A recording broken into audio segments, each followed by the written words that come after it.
What kind of leader turns down the world's most prestigious prize?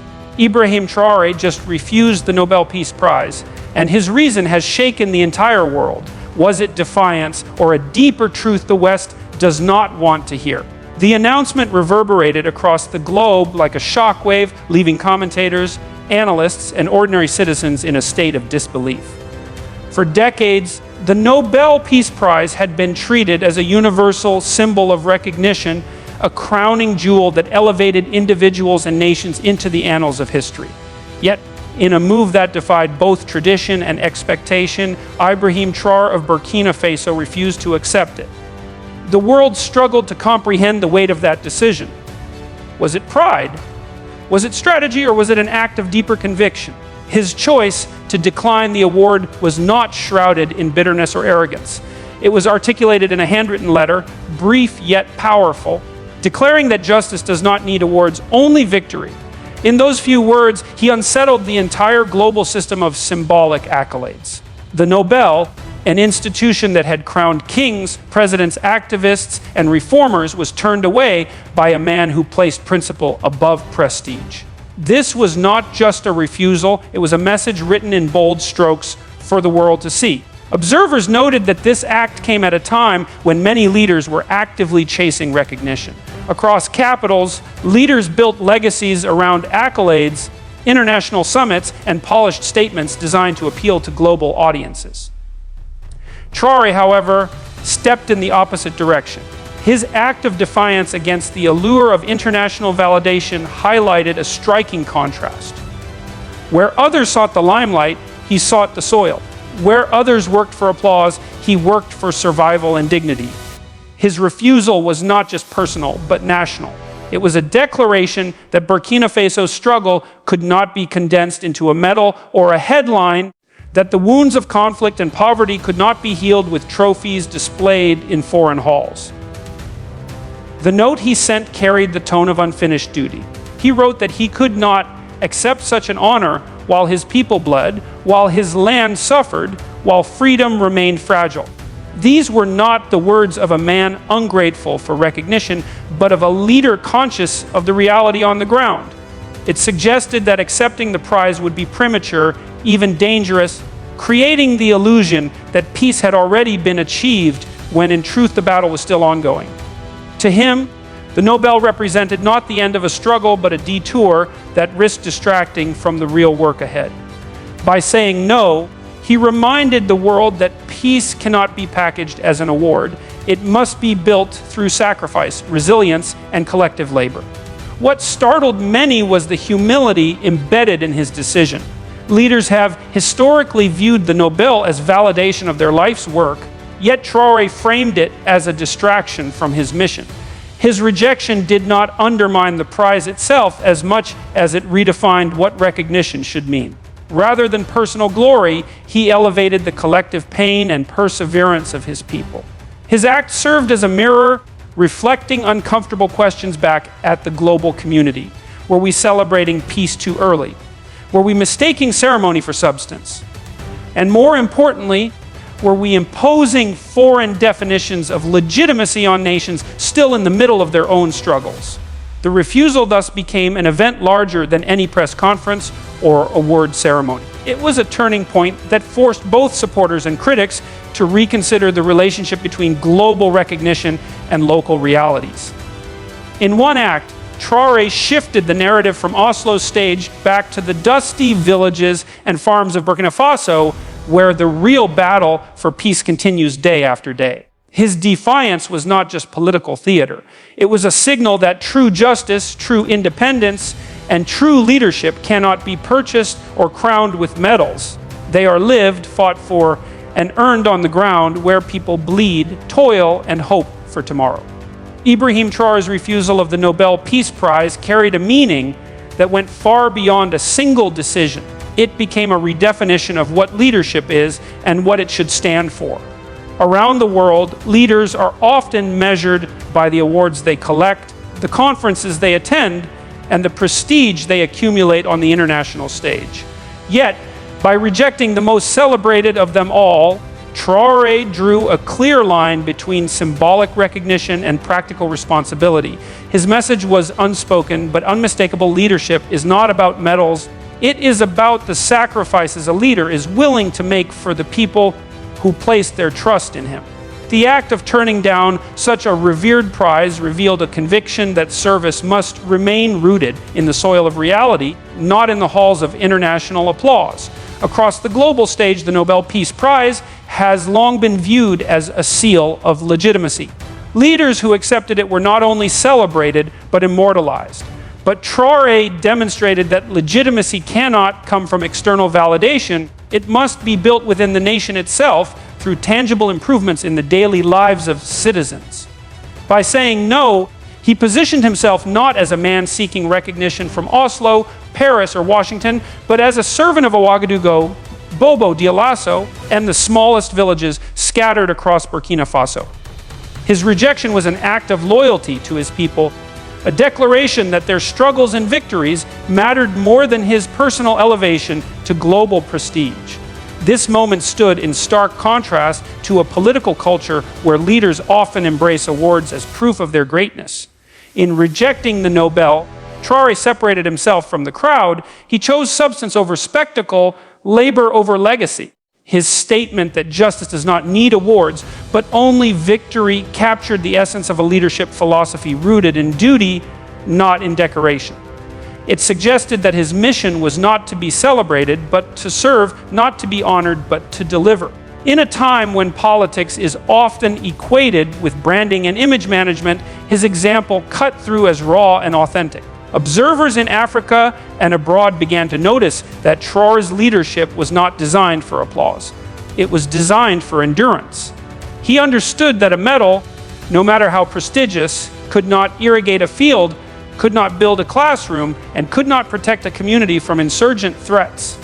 True progress, in his vision, had to be measured in harvests, in schools filled with children, in water flowing from new wells, and in communities that felt safe enough to dream again. His rejection became an assertion that his duty remained incomplete, and until his people saw the results of peace in their daily lives, no international honor could claim to represent their reality. The power of his decision was also symbolic for the broader continent. It questioned the old structures of recognition that tied African progress to Western approval. For generations, African leaders were celebrated not for their service to their own people, but for how well they fit into global narratives. Traore shifted that paradigm. He showed that leadership does not require validation from foreign institutions. It requires accountability to those who live and struggle within the borders of the nation. His actions signaled that the true measure of leadership lies in whether a leader is prepared to stand shoulder to shoulder with citizens in times of hardship, rather than standing alone on a global stage decorated with awards. In this way, his rejection became not just an isolated decision, but a blueprint. It pointed to a model of leadership that values humility, sacrifice, and collective advancement over individual recognition. It reminded the world that the highest form of legitimacy is not a medal placed in one's hand, but the trust and respect of the people who endure the consequences of leadership choices. For many across Africa, his act was a breath of fresh air, a sign that it was possible to lead with conviction and refuse to be swayed by the glitter of international prestige.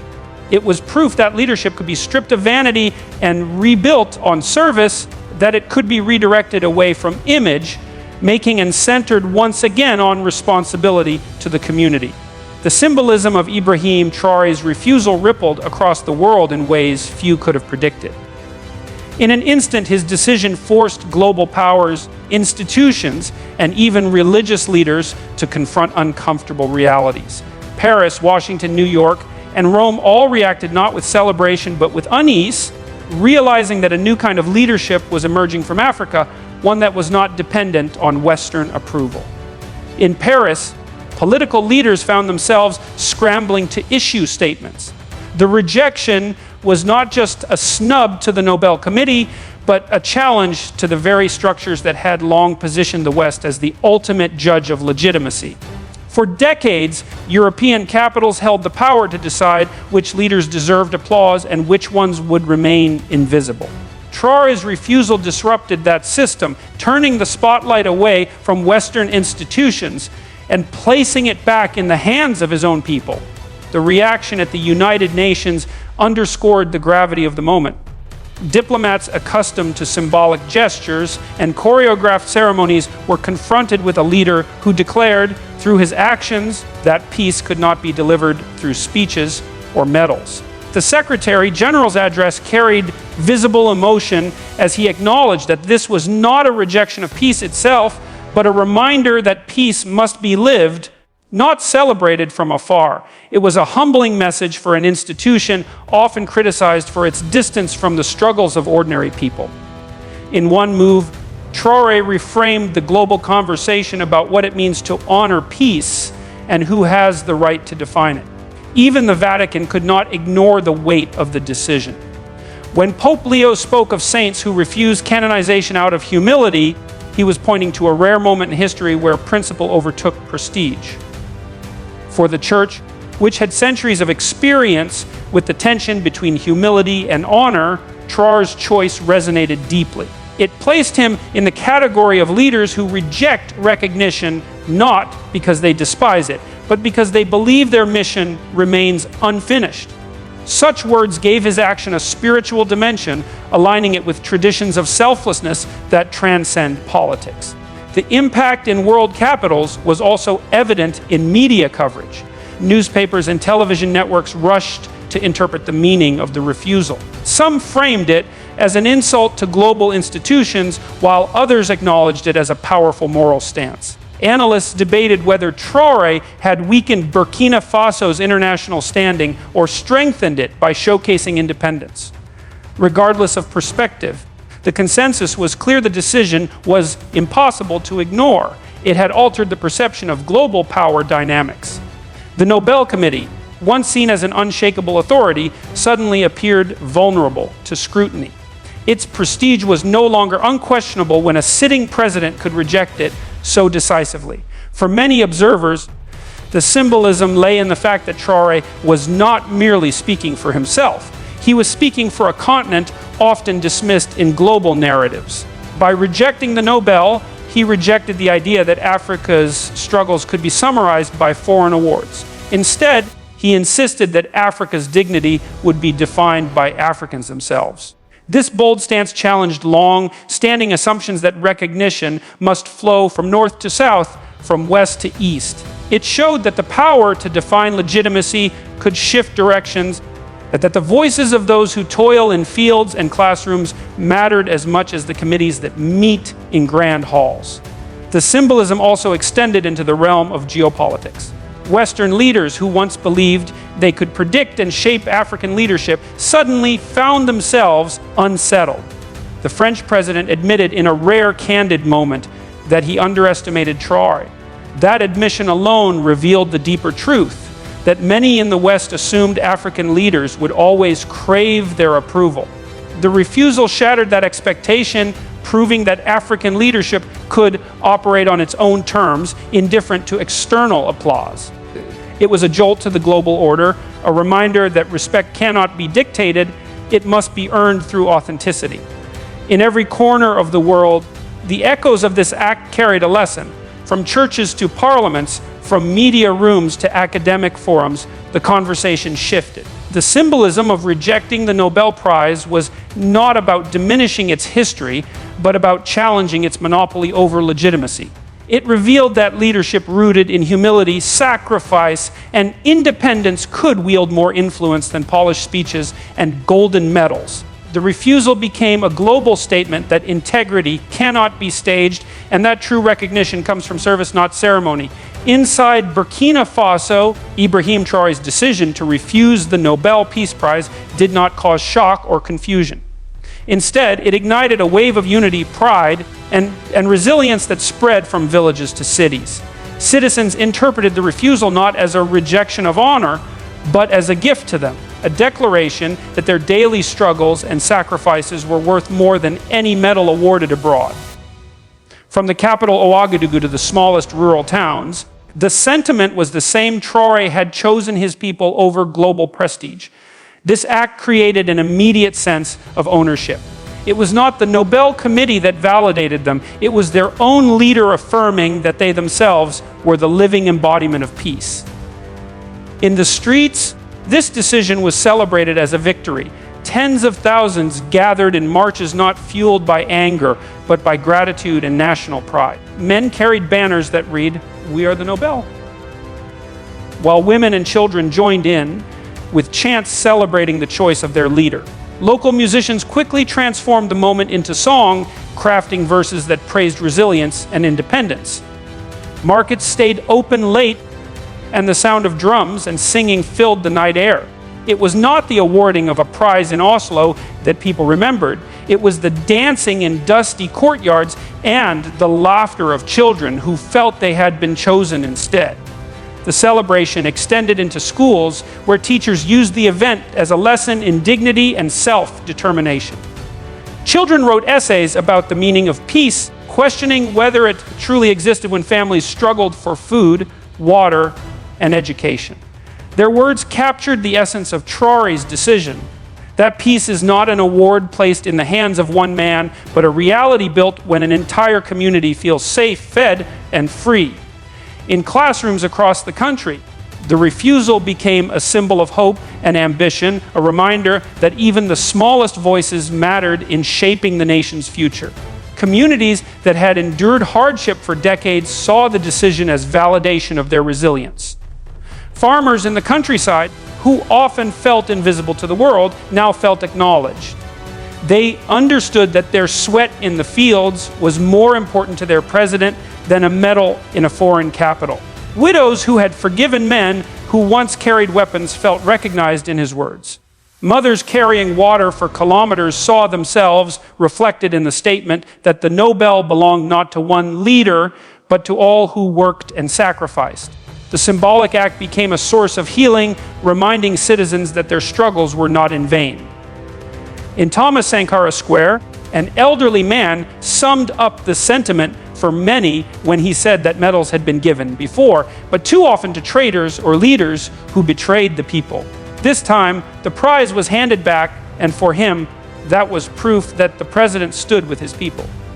Such words carried weight, echoing through the crowd and reinforcing the belief that Burkina Faso had reclaimed its dignity. Across West Africa, the message spread rapidly, inspiring neighboring nations. In Mali, Niger, and Guinea, young people looked at the example of Burkina Faso and felt a renewed sense of possibility. They saw that leadership could mean loyalty to the people rather than pursuit of foreign approval. The sense of unity inside Burkina Faso was not superficial. It strengthened bonds between communities, bridging divides created by conflict and hardship. People who might once have felt disconnected from the political life of the nation now felt part of a shared story. They saw themselves in the refusal, and they saw their own worth reflected in the act. It was a movement rooted not in speeches from abroad, but in the dust of their own streets, in the sweat of their own labor, and in the pride of knowing that the world's most celebrated prize had been set aside in their name. The refusal of the Nobel Peace Prize by Ibrahim Traoré ignited a global debate that reached far beyond Burkina Faso. In universities, think tanks, newsrooms, and political circles, people began questioning what peace truly means and whether the world had reduced it to ceremonies and symbolic gestures. For many years, the Nobel had been presented as the ultimate recognition of peace building, yet Traoré's act challenged that very foundation. His decision raised uncomfortable questions. Was peace an image carefully staged for international audiences, or was it a lived struggle, forged in the harsh realities of communities rebuilding themselves after conflict? His rejection exposed the gap between symbolic recognition and tangible change, forcing the world to confront whether it had mistaken applause for progress. Analysts pointed out that Traoré's philosophy represented what some called shovel diplomacy. Instead of focusing on grand speeches, summits, and polished awards, he prioritized grassroots labor, digging trenches, supporting farmers, building schools, and ensuring clean water reached villages. His vision made clear that peace was not an event but a process, not a trophy but an ongoing task. This stood in sharp contrast to the Western model of diplomacy, which often revolved around photo opportunities, diplomatic handshakes, and carefully worded communiques.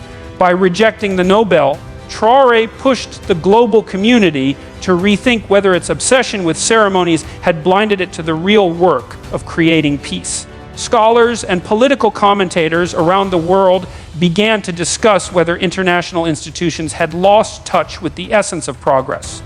For decades, recognition came through awards, summits, and international headlines. Yet, on the ground, millions still lived in poverty, conflict zones remained unstable, and children lacked access to education and basic health care.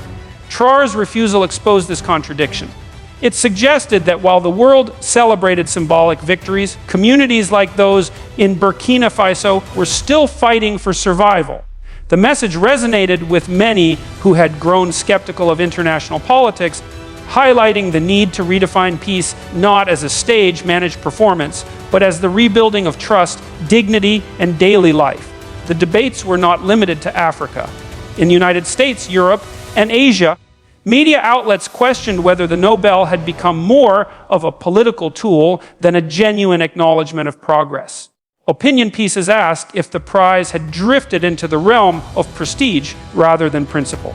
Some argued that Traore's rejection weakened Burkina Faso's global image, but many others saw it as a bold reminder that leadership is not about collecting accolades, but about serving people.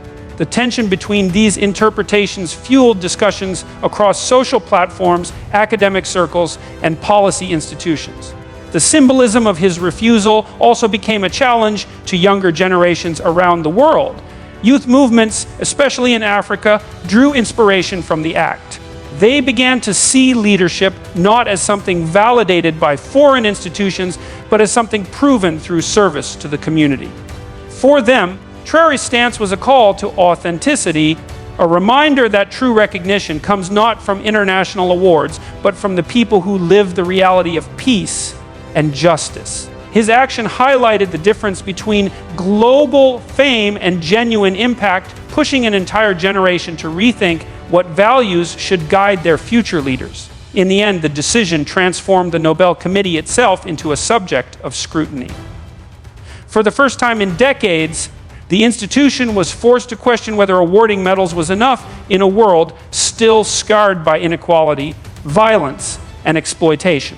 Traore's refusal illuminated the need for recognition systems that go beyond symbolism and provide real support to those on the front lines of peace building. It reminded the world that medals cannot irrigate fields, build schools, or protect communities, but collective action and responsibility can. His rejection did not diminish the prize. It expanded the debate on its meaning, showing that peace must be lived daily in every act of resilience, in every effort to lift communities out of despair, and in every choice to prioritize people over prestige.